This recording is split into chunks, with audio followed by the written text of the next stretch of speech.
Hello student, स्वागत है आपका इस हमारे लेक्चर में। इस लेक्चर में मैं बात करूंगा आज से ऑनलाइन काउंसलिंग शेड्यूल जो आया है उसके बारे में। जैसा कि आपको पता होगा, मैं ये मान के चल रहा हूँ कि आप लोग ये शेड्यूल देख लिए होंगे, तब पर भी मैं एक वीडियो लेके आया हूँ।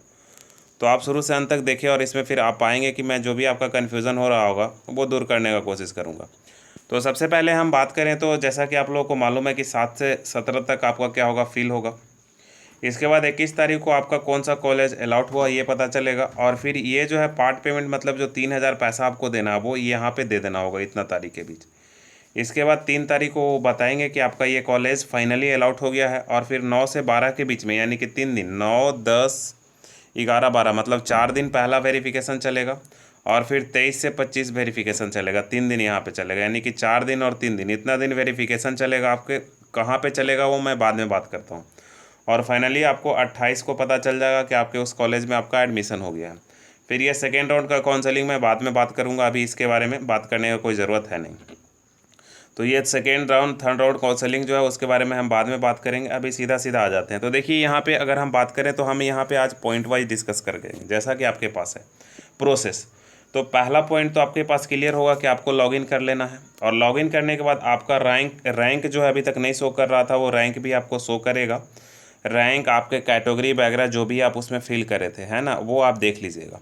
अब यहाँ पे बहुत बच्चों का EWS में कन्फ्यूज़न हो रहा होगा कि सर हम EWS भरे थे और UR दिखा रहा है। तो फाइनली आप रैंक कार्ड में देखिएगा कि आपका वहाँ पे क्या दिखाता है और क्या नहीं दिखाता है। और फिर इस पर जैसे ही कोई लेटेस्ट अपडेट आएगा तो मैं एक वीडियो बना दूंगा। अभी इस पर कोई अपडेट नहीं आया है EWS के बारे में कि क्या वहाँ पे होने वाला है। तो अभी आपको बस बी नंबर पॉइंट ये कह रहा है कि आपको रिजल्ट और रैंक और अदर डिटेल्स, मतलब caste, category, male female, date of birth, ये सब वेरीफाई कर लेना है। फर्दर पॉइंट CD को हम समझने का कोशिश करते हैं। CD पॉइंट जो है लगभग एक ही का है। C और D पॉइंट ये कह रहा है कि आपको यूनिवर्सिटी सेलेक्ट करना और यूनिवर्सिटी के अंदर जो जो कॉलेज आप सेलेक्ट करना चाहते हैं उसको सेलेक्ट कर लेना है। अब कोई बच्चे के मन में डाउट होगा कि हम एक ही यूनिवर्सिटी सेलेक्ट कर सकते हैं क्या? तो नहीं, आप एक से ज़्यादा यूनिवर्सिटी भी सेलेक्ट कर सकते हैं। देखिए यहाँ पे एक लिखा हुआ है कि आप चयनित विश्वविद्यालय में निहित सभी महाविद्यालयों को भी चयन कर सकते हैं, है ना, यानी कि यू चूज ऑल, ठीक है, कॉलेजेस फ्रॉम सेलेक्टेड यूनिवर्सिटी। तो सबसे पहले आप क्या करना है, यूनिवर्सिटी सेलेक्ट कर लेना है। जैसे कि मान लो कोई बच्चा पटना में रहता होगा, तो पटना में कुछ पाटलिपुत्रा यूनिवर्सिटी का भी कॉलेज है और कुछ आर्यभट्ट नॉलेज यूनिवर्सिटी का भी कॉलेज है। तो कोई बच्चा ये दोनों के कॉलेजों में क्या करना चाहता है, अपना प्रेफरेंस देना चाहता है, तो वो पाटलिपुत्रा यूनिवर्सिटी भी सेलेक्ट करेगा, फिर AKU भी सेलेक्ट करेगा। फिर पाटलिपुत्रा और AKU के अंदर जितना भी कॉलेजेस होगा उस नीचे उसके शो कर सकते हैं। इसी तरह से बिहार में कोई बच्चा चाहेगा तो बिहार में जितना यूनिवर्सिटी है सबको सेलेक्ट कर सकता है और फिर उसके नीचे सब उस यूनिवर्सिटी के अंदर जितना कॉलेज है ये भी सेलेक्ट कर सकता है। तो ये क्लियर हो गया होगा। यानी कि choose university for admission listed universities, यानी कि इसमें से 1 universities, 2 universities, 3 universities, 4 university, 5 university, 6, यानी कि आपको सबसे पहले जितना यूनिवर्सिटी सेलेक्ट करने का मन होगा वो यूनिवर्सिटी आप सेलेक्ट कर लीजिए। यूनिवर्सिटी सेलेक्ट करने के बाद सभी में जितना कॉलेजेस आ जाएगा उसका एक लिस्ट खुलेगा। इस पर मैं एक डिटेल वीडियो कल लेके आऊँगा, जैसे ही ये ओपन होता है। अभी तक ओपन नहीं हुआ है, तो ओपन होगा तब पता चलेगा। फिर आप उसमें जितना कॉलेज में जाना चाहता है वो सबको सेलेक्ट कर लीजिए। तो ये C और D का कंक्लूजन था। C और D पॉइंट यही कह रहा है, यानी कि 3 नंबर और 4 नंबर का यही कंक्लूजन है यहाँ पे, ठीक है। इसके बाद जब आप देखिए यूनिवर्सिटी सेलेक्ट कर लीजिएगा। यूनिवर्सिटी के बाद आप जितना भी कॉलेज सेलेक्ट करना चाहते हैं सब कॉलेज को उसमें क्या कर लीजिए, सेलेक्ट कर लीजिए।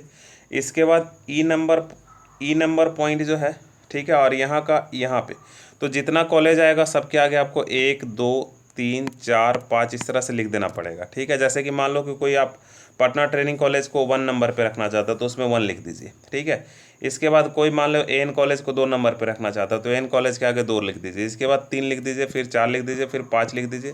तो इसीलिए मैं आपको बहुत पहले एक वीडियो में बताया था कि सबसे पहले आप क्या कीजिए, कॉपी पे जितने भी कॉलेज में जाना चाहते हो उसको सीरियल नंबर वाइज लिख लीजिए और वहीं पे कॉपी में ही आप 1, 2, 3 कर लीजिए, ठीक है। तो आपको इस तरह से बनाने में क्या होगा, ज़्यादा आसानी होगा। तो आप किस यूनिवर्सिटी के कॉलेज में जाना चाहते हो वो हमारे चैनल में एक वीडियो अवेलेबल है, वहाँ से आप देख सकते हैं कि list of colleges in different districts, तो वहाँ से कौन से यूनिवर्सिटी में आता है वो भी वहाँ पे लिखा हुआ है। और फाइनली अगर वहाँ पे कोई कंट्रोवर्सी होती है तो LNMU के वेबसाइट पे लेटेस्ट नोट ये PDF अवेलेबल है, वहाँ से भी आप क्या कर सकते हैं, देख सकते हैं। तो हम कहाँ तक, पॉइंट तक, E तक आ गए, है ना। ई तक आने के बाद हम जैसे ही आप क्या कीजिएगा, प्रीव्यू के बटन पे क्लिक कीजिएगा एफ पे, तो प्रीव्यू पे कीजिएगा तो ऊपर में लिखा हुआ आ जाएगा, ठीक है, सीरियल वाइज से, है ना। पहले आगे पीछे हो रहा होगा, मान लो पहले 1 यहाँ लिखे होंगे, फिर 2 यहाँ लिखे होंगे, फिर 3 कहीं और आप लिखे होंगे, फिर 4 यहीं पे लिखे होंगे। तो जब आप प्रीव्यू पे कीजिएगा तो 1 2 3 4 5 6 इस तरह से आ जाएगा। तो फिर जो कॉपी पे आप लिख के रखे होंगे उससे आप वेरीफाई कर लीजिएगा। जब आपका वेरिफिकेशन हो जाएगा या फिर कुछ गलत होगा तो वहाँ पे मॉडिफाई का ऑप्शन आएगा, उससे हम लोग मॉडिफाई कर लेंगे, वो हम लोग अगले वीडियो में सीखेंगे। इसके बाद आपको क्या करना है, काउंसलिंग फ़ी देना है। अब काउंसलिंग फ़ी में भी देखिए, अभी तक हम जी के हिसाब से बोल रहे हैं, इसके बाद कोई लेटेस्ट अपडेट आएगा तो मैं अपने कम्युनिटी सेक्शन में पोस्ट कर दूंगा, फिर यह वीडियो बना दूंगा। अभी तक ये जो पॉइंट हो रहा है इसके हिसाब से हमको क्या समझ रहा है कि यूआर में जो लोग हैं, है ना, उसको 1000 रुपया देना है। यूआर में जो लोग हैं उनको 1000 रुपया देना है। जो लोग बीसी हैं, ईबीसी हैं, ठीक है, या फिर वुमेन हैं या दिव्यांग हैं, इनको 750 देना। अब आप समझिए, बीसी की जो महिलाएं होंगी उनको 750 देना होगा, ईबीसी की जो महिलाएं होंगी उनको 750 देना होगा, और साथ साथ जो जनरल की महिलाएं होंगी उनको, यानी कि जनरल में जो फीमेल कैंडिडेट होगी उनको भी 750 ही देना होगा, क्योंकि यहाँ पे वुमेन लिख दिया और वुमेन में किसी को कैटेगराइज नहीं किया है। तो यहाँ पे यूआर के भी जो वुमेन है उनको भी 750 रुपये देना होगा, बीसी वाले को भी 750 रुपये देना होगा, ईबीसी को भी। और यहाँ पे ईडब्ल्यूएस का अभी भी कोई जिक्र नहीं है, तो इसका कोई अपडेट आएगा तो मैं आपको बताऊंगा। इसका इसमें अभी कोई अपडेट नहीं है दोस्तों। इसके बाद हम बात करें एससी एसटी, तो इनको 500 देना होगा। अब कोई कंफ्यूज नहीं कर जाएगा कि एसटी एससी में कोई अगर वुमेन होंगी तो इनको 750 देना होगा, ऐसा नहीं है। एससी एसटी में या तो मेल हो या फीमेल कोई भी हो तो उनको 500 रुपया देना होगा, है ना। एससी एसटी में कोई भी हो तो 500 देना होगा। तो सीधा सीधा इसको इस बात में आप समझ लीजिए कि देखिए, बीसी ईबीसी या दिव्यांग जो लोग हैं 750 देना होगा। यूआर में जो बॉयज़ हैं इनको 1000 रुपये देना होगा, और यूआर में जो गर्ल हैं उनको 750 देना होगा। बाकी तो यहीं पे कंसीडर हो गए, बीसी के मेल हो या फीमेल इसी में आ जाएंगे, मेल हो या फीमेल इसी में आ जाएंगे।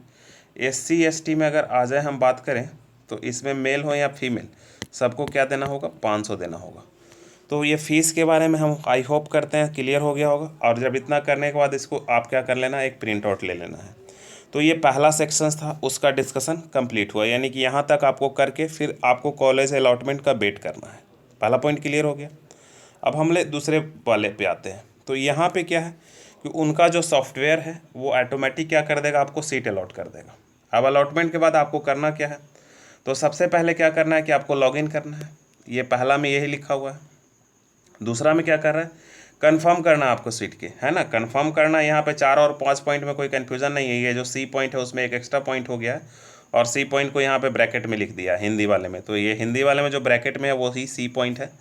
तो यहाँ पे कह रहा है कि आपको सीट को बी को कंफर्म करना है, ठीक है, बी को क्या करना, कंफर्म करना है।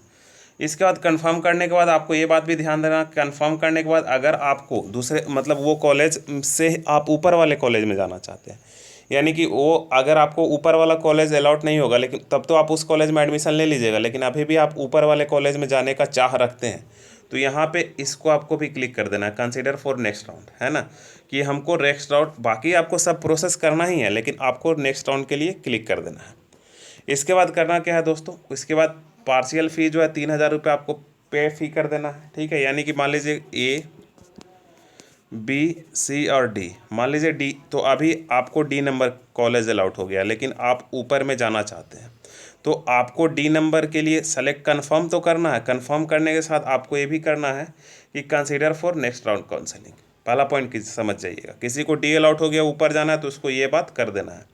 इसके बाद 3000 रुपया इसको पे करना है। आप एक बात ध्यान दीजिएगा, जब पैसा पेमेंट करने के लिए आएगा उस दिन ऑप्शन, तो हम एक लेटेस्ट वीडियो उस टाइम लेके आएंगे, ठीक है, कॉलेज अलॉटमेंट के बाद। तो वो वीडियो आप भी ध्यान से देखिएगा यहीं, क्योंकि हो सकता है उस समय कुछ चेंजेस आए, है ना। तो यहीं से आप कंफ्यूज नहीं हो जाइएगा। अभी आपका पहला मोटो है कॉलेज सेलेक्ट करना, जो कि आपके पहले स्लाइड में हम क्लियर कर चुके हैं, है ना। इसके बाद का प्रोसेस मैं बता रहा हूँ। तो ये सेलेक्ट कर देगा, ए बी सी डी में है तो डी वाला बच्चा सेलेक्ट कर देगा कि हम ऊपर भी जाना चाहते हैं, और फिर ये 3,000 पे कर देगा। लेकिन मान लो कि ए बच्चा किसी को ए कॉलेज चाहता था और इसको ए ही अलॉट हो गया, तो ये क्यों करेगा select me for next round counselling? तो ये कुछ नहीं करेगा, ये सिर्फ यहाँ पे कंफर्म करेगा और पैसा पे कर देगा। तो ए को क्या करना है और डी को क्या करना है, ये बात समझ में आ गया होगा। इसके बाद आपको क्या करना है, पैसा पे करके उसका प्रिंट आउट आपको निकाल लेना है, 3,000 रुपया पे करके, ठीक है, पेन निकाल लेना है। अब इसके पहले वो 5,000 और 25,000 का इस तरह का जो कंट्रोवर्सी आ रहा था वो प्रोस्पेक्टस वाले में, तो उस पर आपको जाना नहीं, ये लेटेस्ट नोटिफिकेशन है, इसी को आपको ध्यान रखना है। इसीलिए मैं वीडियो लेके नहीं आ रहा था, क्योंकि वो क्या होता है, बार बार बिना मतलब का वीडियो बनाने से कोई फ़ायदा नहीं है। तो इसके बाद मैं आगे चलता हूँ। तो अब आपको कॉलेज में जाना है। तो आप मान लो कि कॉलेज अलाउट हो गया, तो करना क्या, तो हम यहाँ पे लिए थे ABCD। तो ए किसी का ए कॉलेज अलाउट हुआ, तो मान लो कि ए कॉलेज AQU के अंदर आता है, और किसी को डी नंबर कॉलेज अलाउट हुआ, ये मान लो मगध यूनिवर्सिटी के अंदर आता है।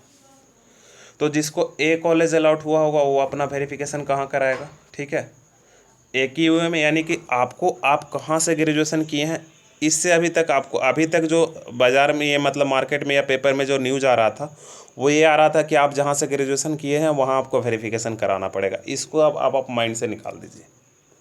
अब आपको कहाँ वेरिफिकेशन कराना है, तो कॉलेज, जौन सा कॉलेज आपको बीएड कॉलेज अलाउट हुआ है और वो बीएड कॉलेज जिस यूनिवर्सिटी से रजिस्टर्ड है वहाँ पे आपको वेरिफिकेशन करवाना। पॉइंट है क्लियर, है ना। तो देखिए यहाँ पे हिंदी में मैं ले आता हूँ, यानी कि उम्मीदवार सहभागी विश्वविद्यालय में जाएंगे, ठीक है, जिसमें उन्हें सीट तथा महाविद्यालय आवंटित हुआ है ना।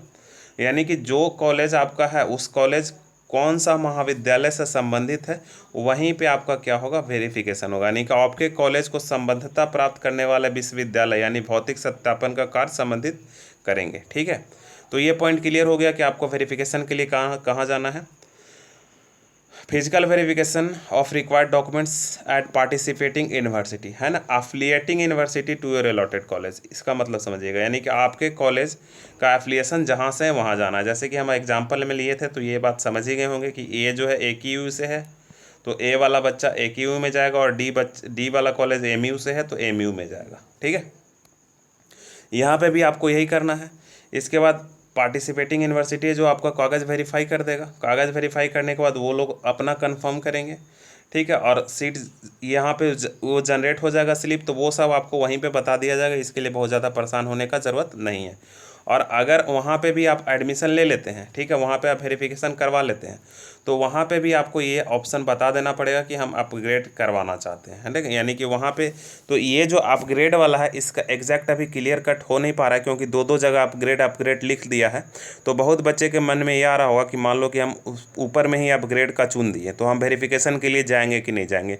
तो फिर से आप थोड़ा वेट कर लीजिए, अभी इसके लिए परेशान होने का ज़रूरत नहीं है।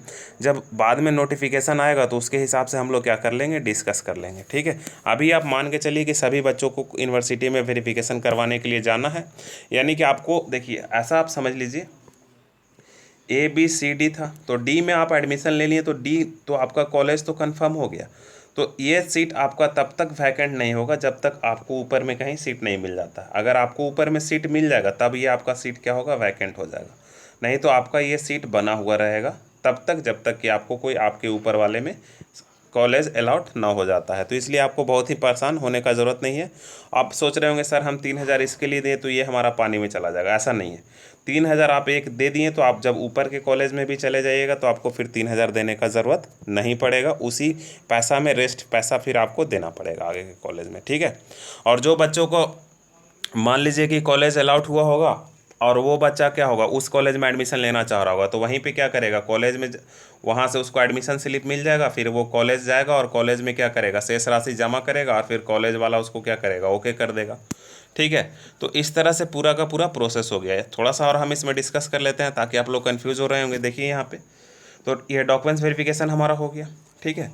तो डॉक्यूमेंट्स वेरिफिकेशन के बाद क्या होगा कि सीट कॉलेज क्या करेगा, कंफर्म करेगा, जनरेट एडमिशन स्लिप आपको वहाँ से मिल जाएगा। कॉलेज जब आप जाइएगा तो candidate will be market admitted, है ना। कॉलेज जब आपको एडमिशन के लिए ओके कर देगा, कॉलेज में जाके मतलब आप पैसा दे दीजिएगा, ठीक है। कैंडिडेट हैज़ टू पे रिमेनिंग अमाउंट, ठीक है, फी एट द अलॉटेड कॉलेज। जब आप वहाँ पे पैसा पे कर दीजिएगा तो वो आपको ओके कर देगा और आपका सीट वो क्या हो जाएगा, कन्फर्म हो जाएगा, ठीक है। तो आपको यहीं पे सीट अपना कंफर्म करा लेना है और जो रेस्ट पैसा है वो एफ में जाके यानी कि कॉलेज में जाके आपको दे देना है। ठीक है। तो ये था पूरा का पूरा डिस्कशन दोस्तों। फिर मैं उम्मीद करता हूँ कि आपको समझ में आ गया होगा। तो अभी जो आपके लिए इम्पोर्टेंट है बस यही है ना, ये आपके लिए इम्पोर्टेंट है। और इसके बाद फिर मैं जब ये इस तारीख को मैं एक नया वीडियो लेके आ जाऊँगा। किस तारीख को? इसके रिगार्डिंग 1 तारीख को, है ना, 1/12 को। जब आप 1/12 को नहीं, सॉरी 21/10 को। उसके पहले 2-3 वीडियो और आएगा इससे रिलेटेड। कोई डाउट होगा तो इसमें हम अभी क्लियर करेंगे, लेकिन 21/10 को हम वीडियो लेके अपडेट आएंगे। तब तक यूनिवर्सिटी रूल रेगुलेशन जो है और क्लियर कट क्या करेगी, डिस्प्ले करेगी। ठीक है। तो अभी इसके लिए आपको बहुत ज़्यादा परेशान होने की ज़रूरत नहीं है दोस्तों। तो इस वीडियो में इतना ही दोस्तों। फिर अगर आपको कोई कन्फ्यूजन्स होता है तो नीचे कमेंट सेक्शन में कमेंट कीजिए, मैं उसको जहाँ तक संभव होगा रिप्लाई देने का कोशिश करूँगा। Thank you, have a nice day.